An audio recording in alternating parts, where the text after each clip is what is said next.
Welcome and thank you for tuning into our channel, It's All in Your Head. Our words can be taken in 4 ways: positively, negatively, neutrally, or ambiguously. No matter how great you are or what you've done, some statements may alter how people view you and cast you into the shadows forever.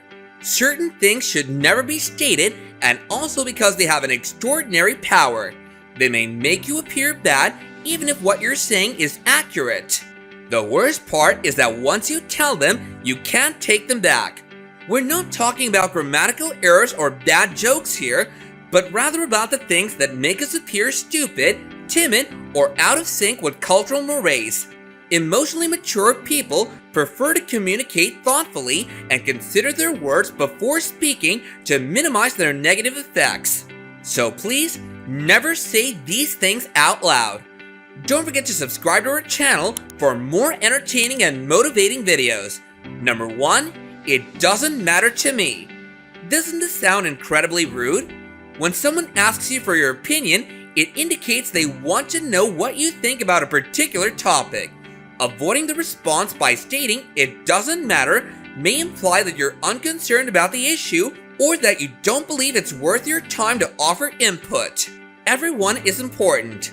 Not caring about someone is rejecting their very essences. If people matter to you, you will matter to them. If you don't have time right now, inform the individual when you'll be available for a conversation later. It's pretty unusual for someone to be uninterested in something. This is frequently an expressive phrase, implying that most individuals who use it care at least to some extent. Therefore, using this sentence in these circumstances is very unhelpful, and a wise person would never do that. Number 2, it's not my fault. Guys, it's never a good idea to point fingers. Take responsibility. Own up to any involvement you had in whatever went wrong, no matter how minor. Holding oneself accountable demonstrates boldness, openness to change, and a decent heart. It also implies intellect, since intelligent people seek to learn from their mistakes. If not, provide an impartial, unbiased account of what occurred. Even if you have nothing to do with the mistake, assigning blame is counterproductive. Wise people don't waste time pointing fingers. Instead, they act immediately so that the blunder may be corrected. People begin to perceive you as someone who lacks accountability for their actions when you start pointing fingers. Some people will avoid dealing with you entirely, while others will strike first and blame you if things go wrong. Number 4, I'm smarter than you. Something is wrong if you have to proclaim that you're smart. Guys, there's a distinction between confidence and arrogance, and you don't want it to be the latter. There's nothing wrong with being clever, but presenting it as proof that you're correct comes off as arrogant and deemed. When people continuously brag about how smart they are, it indicates a lack of self-confidence, a sense of inadequacy, or a desire for affirmation from others. Intellectual people don't praise their abilities. They let people rave about them and let their thoughts and deeds speak for themselves. So next time, don't say I'm intelligent, prove that you're smart. Number 5, no one does it, so I won't either. If everyone in the room is hesitant to accept duty or responsibility, the most competent person in the room will step up to the plate and take the challenge. As a bonus, they may learn new talents along the road and stand out from the crowd. If you want to be clever, you must combat mob mentality. Just because no one else is doing it doesn't mean it shouldn't be done. Smart people understand that a little additional work may go a long way. That's how they get success. They become leaders and trendsetters by providing a positive example for others. Number 6, it's not fair. Everyone understands that life isn't fair. You'll get nowhere if you complain. Saying things aren't fair implies that you believe life is intended to be honest, making you appear immature and dumb. If you don't want to seem negative, stick to the facts, remain helpful, and keep your interpretation out of this. Instead of whining when things don't go their way, sensible individuals want to discover what went wrong so they can make the necessary modifications to avoid future mistakes or misunderstandings. So the next time, Engage with the individual you believe has an unfair edge to obtain their perspective. Number 7, God has a plan. Don't get me wrong now, I do believe that God has a plan for the world and everything in it, and that we should be dedicated to His plan, but we have somehow blurred the line between pursuing His intent and the line on this passage for consolation.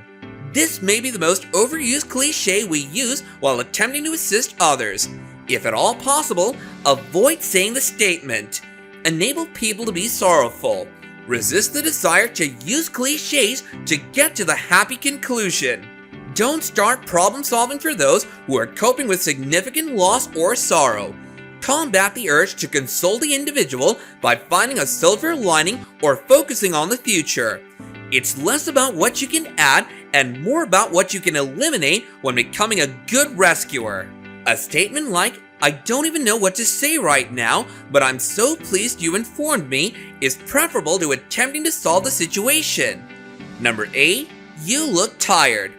We can never know for sure what's going on in someone else's life. Saying you look exhausted, no matter how well-intentioned, sends the message to the person that their troubles are on show for all to see. If you are truly worried about someone appearing exhausted or worn out, there are several more effective and compassionate methods to communicate your worry. Instead of telling someone they seem weary, take a more sympathetic approach by asking whether everything is well. You may even make your tired lover happy and fresh with the statement, "I love you," followed by a hug. This shows that you care about what's going on in their lives. Number 9, this may be a silly idea or question. This too passive phrase immediately erodes your credibility. There's no such thing as a stupid question. However, framing your questions in this manner makes them seem more stupid. It can also put the listener in the incorrect frame of mind, inhibiting positive thinking since they're afraid of what you're going to ask. Don't be your own worst enemy. No one else will believe you if you aren't confident in what you're saying. If you genuinely don't know something, say, "I don't have that knowledge right now, but I'll find out and get back to you right away." Bright individuals understand the importance of speaking with confidence. They're not scared to ask questions because they know that clarification is preferable to making assumptions. Number 10, I told you so. I know we've all said it, but it's a childish phrase that accomplishes nothing. Instead of attempting to win a debate, wise individuals seek to solve issues. Expecting perfection, according to a behavioral science professor, is a recipe for disaster. Smart individuals understand that nothing is perfect.